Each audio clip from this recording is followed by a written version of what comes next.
আসসালামু আলাইকুম। সবার আগে বাছাই করা 10টি আন্তর্জাতিক খবর জানিয়ে দেব। প্রথমেই থাকছে শিরোনাম। তবে তার আগে অনুরোধ থাকবে ভিডিওটিতে একটি লাইক দিবেন।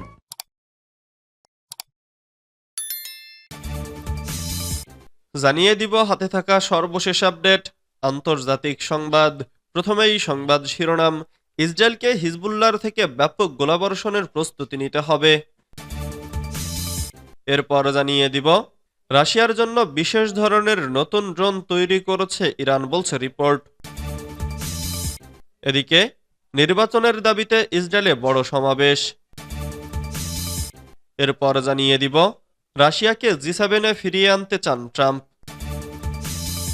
আরও জানিয়ে দিব লোহিত সাগরে জাহাজ লক্ষ্য করে হুথিদের ব্যাপক ড্রোন হামলা।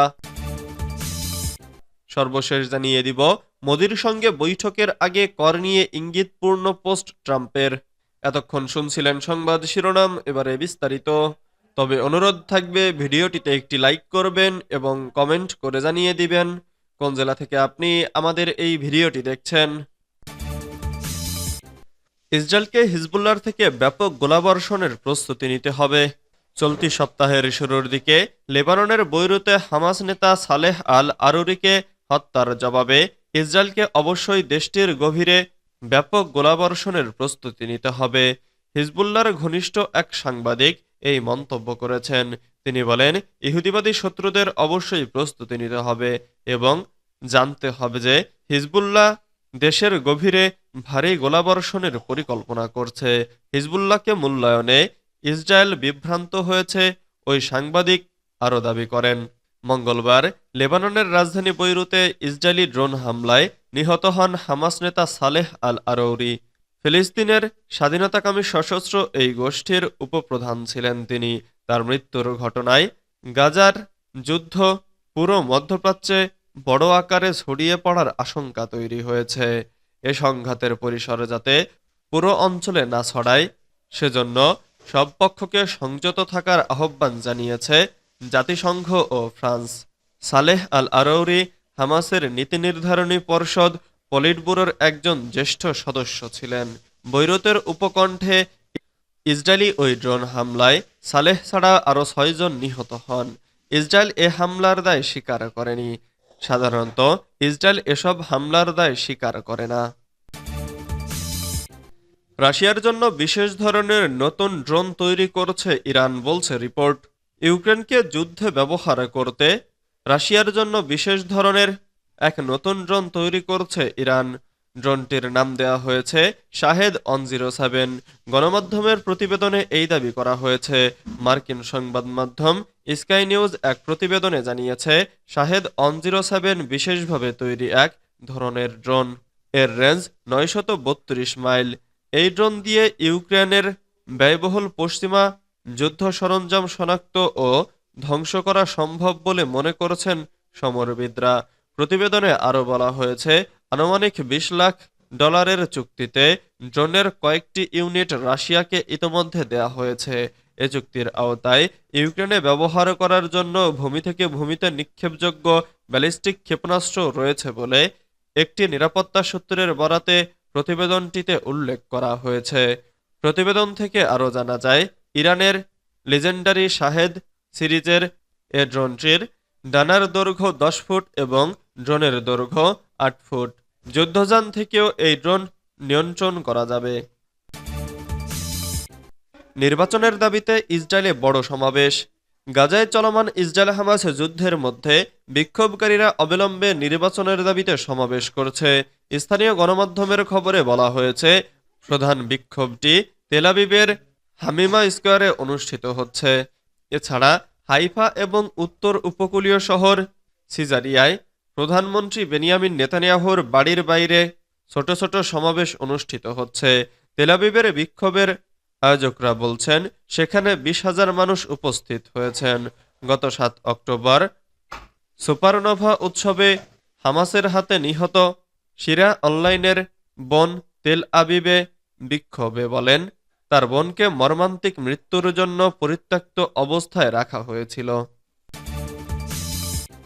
রাশিয়াকে জি7-এ ফিরিয়ে আনতে চান ট্রাম্প। রাশিয়াকে আবার শিল্পোন্নত দেশগুলোর জোট জি7 জোটে ফিরিয়ে আনার ইচ্ছা প্রকাশ করেছেন মার্কিন প্রেসিডেন্ট ডোনাল্ড ট্রাম্প। তিনি বলেছেন, 2014 সালে ক্রিমিয়া দখলের পর রাশিয়াকে জোট থেকে বহিষ্কার করা ভুল ছিল। তিনি মনে করেন রাশিয়াকে আলোচনার টেবিলে ফেরানো উচিত। পুতিনও এই জোটে ফিরে আসতে চাইবেন। শুক্রবার 14 ফেব্রুয়ারি ব্রিটিশ বার্তা সংস্থা রয়টার্স তাদের এক প্রতিবেদনে জানায়, গতকাল বৃহস্পতিবার এসব কথা বলেছেন ট্রাম্প। 2014 সালে ইউক্রেনের ক্রিমিয়া অঞ্চল দখলের আগ পর্যন্ত শিল্পোন্নত দেশগুলোর এই জোটের সদস্য ছিল রাশিয়া।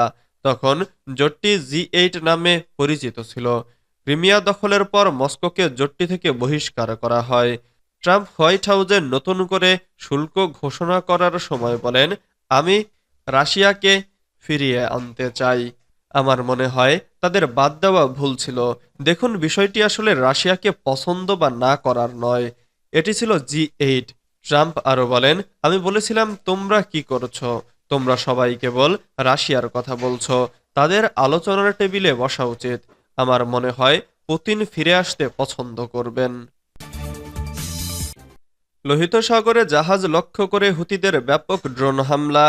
ইয়েমেনের হুথি বিদ্রোহীরা লোহিত সাগরে জাহাজকে লক্ষ্য করে ব্যাপক পরিসরে ড্রোন ও ক্ষেপণাস্ত্র নিক্ষেপ করেছে। মার্কিন ও ব্রিটিশ নৌবাহিনী বড় ধরনের তৎপরতার এই প্রজেক্টাইলগুলো ভূপাতিত করেছে বলেও দাবি করেছে। তাৎক্ষণিকভাবে কোনো ক্ষয়ক্ষতি বা হতাহতের খবর পাওয়া যায়নি। অ্যাসোসিয়েটেড প্রেসের খবরে বলা হয়েছে, গাজা উপত্যকায় হামাসের বিরুদ্ধে ইসরায়েলের যুদ্ধ থামানোর লক্ষ্যে ইরান সমর্থিত হুথিরা হামলা চালিয়ে আসছে। বুধবার জাতিসংঘের নিরাপত্তা পরিষদে হুথি বিদ্রোহীদের হামলা বন্ধ ও নিন্দা জানানো হয়। এরপর ইয়েমেনের এই বিদ্রোহীরা ব্যাপক হামলা চালায়। গার্ডিয়ানের খবরে বলা হয়েছে, হুথিদের হামলার লক্ষ্যগুলো ইসরায়েলের সাথে ক্ষীণ বা ন্যূনতম কোনো সম্পর্ক নেই, কিন্তু এশিয়া এবং মধ্যপ্রাচ্যকে ইউরোপের সাথে সংযুক্তকারী বিশ্বের অন্যতম গুরুত্বপূর্ণ বাণিজ্যিক পথকে বিপন্ন করে তুলেছে। এটি ইয়েমেনে মার্কিন প্রতিশোধমূলক হামলার ঝুঁকি বাড়িয়ে তুলছে। যুক্তরাষ্ট্র হামলা চালালে আরব বিশ্বের দরিদ্রতম দেশটিতে চলমান অস্বস্তিকর যুদ্ধবিরতি বিঘ্নিত হতে পারে। মোদির সঙ্গে বৈঠকের আগে কর নিয়ে ইঙ্গিতপূর্ণ পোস্ট ট্রাম্পের। ভারতের প্রধানমন্ত্রী নরেন্দ্র মোদির সঙ্গে বৈঠকের আগে কর নিয়ে ইঙ্গিতপূর্ণ পোস্ট দিলেন মার্কিন প্রেসিডেন্ট ডোনাল্ড ট্রাম্প। পোস্টে তিনি জানালেন, কর নিয়ে কিছু গুরুত্বপূর্ণ নির্দেশিকা জারি করতে চলেছেন তিনি। মোদির সঙ্গে সাক্ষাতের দিনেই হোয়াইট হাউস থেকে এই নির্দেশিকা জারি করা হবে। নিজের সামাজিক যোগাযোগ মাধ্যম ট্রুথ সোশ্যালে ট্রাম্প লিখেছেন, 3টি দারুণ সপ্তাহ কাটলো। হয়তো এই 3 সপ্তাহ সর্বকালের সেরা, কিন্তু আজ বড় একটা দিন। পারস্পরিক শুল্ক আরোপ। আমেরিকাকে আবার মহান করে তুলতে হবে। পারস্পরিক শুল্ক আরোপের কথা আগেই ঘোষণা করেছিলেন ট্রাম্প। এই শুল্কের অর্থ হলো, যে দেশ আমেরিকার পণ্যের উপর শুল্ক আরোপ করবে সেই দেশের পণ্যের উপর পাল্টা কর চাপাবে যুক্তরাষ্ট্র।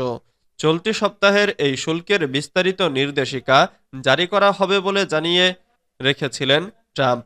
তা নিয়েই এবার পোস্ট করলেন।